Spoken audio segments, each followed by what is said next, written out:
Hey, hi. Hello. Welcome back to another episode of the Solitude series. I'm Ray Renee. Hello.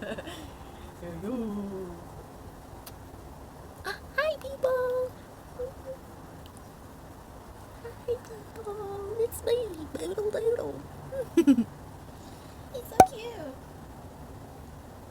You're so cute and you're so handsome. Hello, handsome. Are you gonna come on the couch? Oh, should I be clearing the way for you? I'm so sorry. If there's one thing I've learned through solitude, it has been there is a mega difference between I'm going to and I should or I need to. It honestly wasn't before solitude that I really started giving this much sort of like consideration to the two phrases, but even before I found myself like being a back porch hermit by myself, I was noticing that the phrase, we should do that. Oh my God, that would be so fun to do. We should do that. Oh my God, let's do that. Those phrases would come out of my mouth a lot as a friend. And all of the things that we should just do, like we should just do that, that would be so cool to do. It's more just like so cool to think about doing. I don't actually want to do it at all. I actually don't want to do anything ever. I just want to think about the things that we could be doing because it would be really cool if we could do them. Do you know what I mean? This lamp, it used to work, but now it doesn't. I'll get it to work one day. I don't know. And so, like, not only was I always the friend that was always, like, coming up with these silly ideas, I was also the friend that would cancel a lot. So, of course, once I actually lost my job and was taking on more of, like, home taking because my husband still works full time, gonna one of himself lived in my mouth because I would just say, I'm gonna do this, I'm gonna do that, I'm gonna go do this, I'm gonna do that, I'm gonna do this, I'm gonna do this. And guess what? I wasn't doing all the things that I needed to be doing every day. It was leaving me feeling like I was doing nothing. Like I would wake up one morning and I would be like, I'm gonna cut the grass and unload the dishwasher and clean the bathroom and tidy up this house and then I'm gonna fold the laundry. And it's like, you are not gonna do all of those things. Those are things that are all on your to-do list. Those are all household chores that you've noticed should be addressed. But you're not going to do all that in a day. And if it sounds reasonable to you to do all of that in a day and you're confused why I'm like, I can't get that done all in a day, and I like actually know that I objectively can't, I have ADHD, girl. So I was looking at all my lists of like all of these things that I was going to do and all of these things that I had so many plans to do and wasn't doing, and I was feeling bad about myself and I was feeling unproductive and I was feeling like, why can I not be a little bit more realistic with my expectations of myself or with the follow through of my expectations? And then I started shifting the language that I was using when I would talk about each chore. Instead of me telling myself that I'm going to accomplish all of these things in one day, I would pick one or two things to say I'm going to do. I think that that's the thing that makes keeping up with your house hard, keeping up with your friendships hard, keeping up with your job hard. When you pile on all of the I should do this, I should do this, I should do this, I should do this, I should do this. Okay, well now you have 10 shoulds and you only have room for capacity of like 2 or 3 do's. How are you going to actually organize that?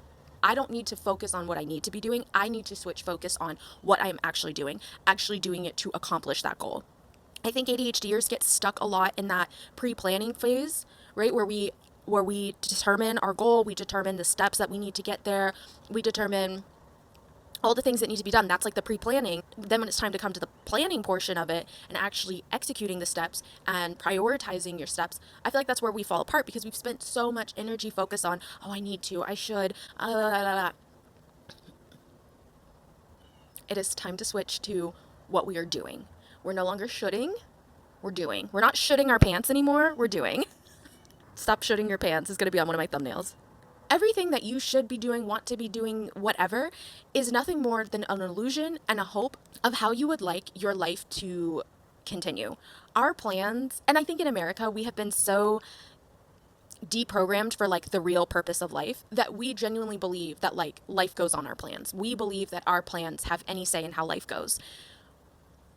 Plans are nothing more than expectations. And I think the biggest topic of unhappiness and dissatisfaction in life and low quality of life is the high expectations that especially Americans have of how their lives should be going. Now, obviously, right now in our political climate, I am one of the Americans that has pretty high expectations of how I feel like our lives should be going. And I feel like currently, right now, under the Trump administration, our lives are not going how they should be, right? Especially when we start talking about society, I think that's where shoulds start coming in more. But even then, when we think about that, well, it should be this way, it should be that way. I don't even know why we argue about how it should be because it is a particular way. But when we think about what shoulds are and we put it all into the perspective of expectations of how life should be, American government has been failing the American people's expectations of life, safety, comfort, care, work life balance for forever. And so even the Republicans that are getting exactly what they wanted, their words, right? There are people out there that will tell you, I am getting every single thing I wanted. I wanted the ICE raids. I wanted Gaza to be starved out. I wanted Gazan children and babies to just starve to death. That's what I wanted. I wanted homelessness to be criminalized. I wanted the White House ballroom to be ordained in gold, like the idol that I think Donald J. Trump is. There are people that will tell you that's what they voted for. You're going to find that those people are still fucking miserable. And it is because the expectations of the average American is not being met on such a high rate, while simultaneously our individualist, capitalistic, escapist, social media driven, I guess, expectations of life are like rising, higher than ever because we have access to like so many people that we can compare ourselves to. We become these stagnant, angry, resentful people who aren't actually participating in our reality, who don't actually like the reality that we live in, but rather we are sitting around shitting our pants all the time. Things should be this way, things should be that way, it shouldn't be like this, it should be like this. We're arguing about things, we're mostly online. We're sitting at home, sitting online, arguing, not actually doing anything because we are so caught up in the illusions of shoulds that we are refusing to interact in the realities and the efforts of what is. You know, whether it's plans with friends that we just we don't really feel like going through because we were scrolling on Instagram and like, this is what you should wear when you're going out. And oh my gosh, I don't have any clothes like that, so I don't feel like I'm going to fit the social standards. And like, I'm just stressed out. I don't want to get ready anymore. I'm not going to look like everyone else or how I should. So like, I just don't want to go. Or it's politics. We're so overwhelmed with everything just going the way that like it shouldn't be. And I'm going to keep that one in because it shouldn't be this way. And it wasn't always this way, except for it was because like, hello, it's a feeling of discomfort when you look down and realize that you are living in a pile of hot crap, honestly.